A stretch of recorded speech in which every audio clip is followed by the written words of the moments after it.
दुर्गापुर की साम्राज्य। वो दुर्गापुरम की साम्राज्य था। उस साम्राज्य के एकदम बीच में ऊंची पर्वत पे बहुत ही सुंदर महल को स्थापित किया है सिम्हापुरी के वंशकों ने। अब उस साम्राज्य का पालन कर रहा है विजय सिम्हा। महल पे खड़ा होकर देखा जाए तो सारा साम्राज्य दिख जाएगा। इसी वजह से उसको निर्मित किया था पूर्विकों ने। विजय बहुत ही शक्तिशाली था। वो जिस भी साम्राज्य पे दंड यात्रा करे वो साम्राज्य उसका हो जाता था। युद्ध भूमि पे विजय सिम्हा का साहस देखना बहुत भयंकर था। वो उसके साम्राज्य में मौजूद प्रजा की बहुत अच्छी ख्याल रखता था। उस साम्राज्य के चारों ओर विजय सिम्हा की तरह पालन करने वाला कोई भी राजा नहीं था। विजय सिम्हा की कई दंडयात्रों में से एक में 2 राजा उसके सामने हार कर प्राण भिक्षा मांगते हैं। उनमें से एक भरत था और दूसरा नरसिम्हा। तब विजय सिम्हा उन दोनों के प्राण को बख्शकर उसी के साम्राज्य में उन दोनों राजाओं को छोटे पदवों में रखता है। उन दोनों को ये आदेश देता है कि उसके राज्य में जो भी मुसीबतें हैं वो उन तक लाए। कुछ समय तक वो दोनों ठीक थे। उस साम्राज्य में मुसीबतों को देखकर, समझकर, उन्हें जाकर उनके राजा को बताकर उसका परिष्कार निकालते थे। लेकिन कुछ दिन बाद भरत को अहंकार आता है। मैं इस राजा का सेवक बनकर नहीं रह पाऊंगा, ऐसे सोचता है। तब भरत नरसिम्हा के पास जाकर ऐसे कहता है, नरसिम्हा, मुझे इस राजा के पास सेवक की तरह नहीं रहना है। भरत, क्या तुम भूल गए? अगर हम यहाँ से चले गए तो वो हमारा जान ले लेगा।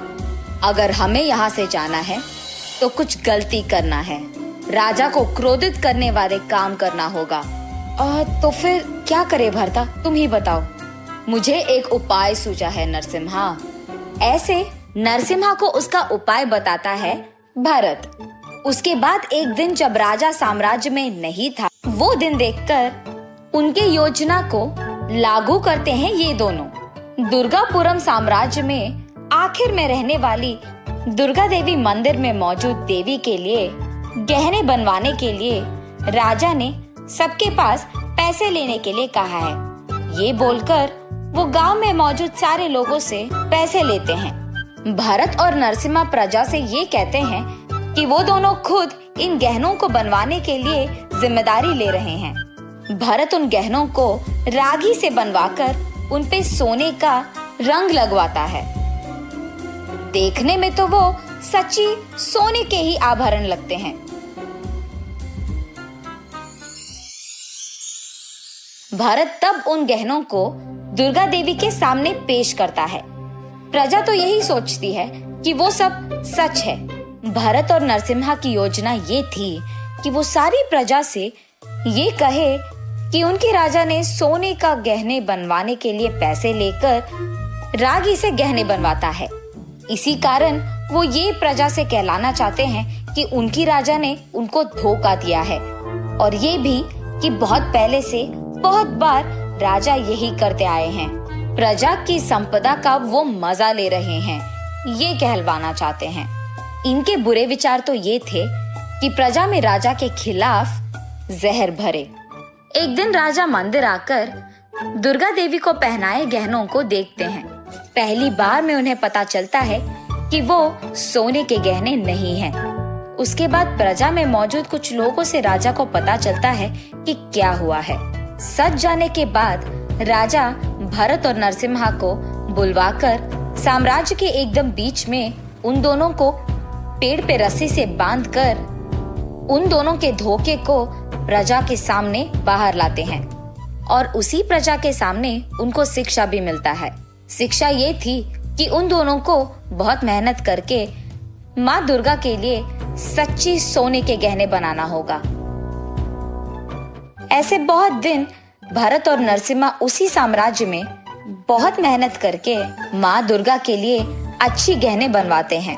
और क्योंकि विजय सिम्हा दयालु था, वो इन दोनों की पहली गलती को माफ करके वापस उन्हें अपने आस्थान में लेकर हमेशा की तरह उनको साम्राज्य की ख्याल रखने कहता है। लेकिन ये दोनों अपने दिमाग में राजा के खिलाफ जहर भरते हैं कि उन दोनों को प्रजा के सामने पेड़ से बांधकर अपमान किया था। उस अपमान का सहन ना कर पाने के कारण भरत और नरसिम्हा दोनों राजा के कत्ल करने की सोचते हैं। लेकिन विजय सिम्हा पहले से ही होशियारी से 2 गूढ़ाचारियों को उन दोनों पर नजर रखने के लिए कहता है। इसीलिए वो दोनों गूढ़ाचारी इन दोनों के बुरे कुछ दिन गुजरने के बाद विजय सिम्हा है और बस उसका सारा साम्राज्य और प्रजा उस दिन को एक त्योहार की तरह मनाते हैं। उसी संदर्भ के कारण विजय सिम्हा नरसिम्हा और भरत को उसके आस्थान में बुलाकर उनको खाना परोसता है, लेकिन राजा कुछ नहीं खाते हैं। भरत को शक आने के कारण राजा से वो ऐसे पूछता है, राजा आप भी तो हमारे साथ खा सकते हैं। नहीं भरता, वहाँ रानी मेरी इंतजार कर रही है, तुम लोग खा लो। ये बात सुनकर वो दोनों वापस खाने लग जाते हैं। विजय सिन्हा उसमें नींद की गोली मिलाते हैं और इसी कारण खाते खाते ही भरत और नरसिम्हा बेहोश हो जाते हैं। जैसे ही वो आंख खोलते हैं, वो अपने आप को साम्राज्य के बीच पेड़ पे पाते हैं और उनके सामने राजा क्रोधित होकर बैठे हुए होते हैं। उनको देख ये दोनों, राजा हमें माफ कीजिए, ऐसे विनती करते हैं। तब राजा, मैंने तुम लोगों को बहुत मौके दिया है, लेकिन तुम लोगों ने मेरी कत्ल करने की योजना की, अब मैं तुम्हें माफ नहीं करूंगा।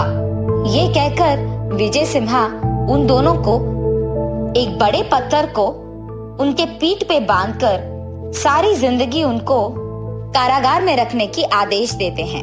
अब से अगर मेरे साम्राज्य में किसी ने छोटी सी भी गलती की तो उनको ऐसे ही शिक्षा मिलेगी। ये कहकर वो अपने घोड़े पे बैठकर गुस्से में वहां से चले जाते हैं। इस कहानी का नैतिक है बदलाव। जिंदगी में सबको बदलने की आवश्यकता होती है और उसी के मौके भी मिलते हैं। अगर हम तब भी नहीं बदले तो कहानी खत्म हो जाती है। इस कहानी में भरत और नरसिम्हा को एक मौका प्राणभिक्ष के रूप में मिलती है, लेकिन उन्होंने उस मौके का फायदा उठाया, इसीलिए अंत में उन्हें शिक्षा ही मिली है।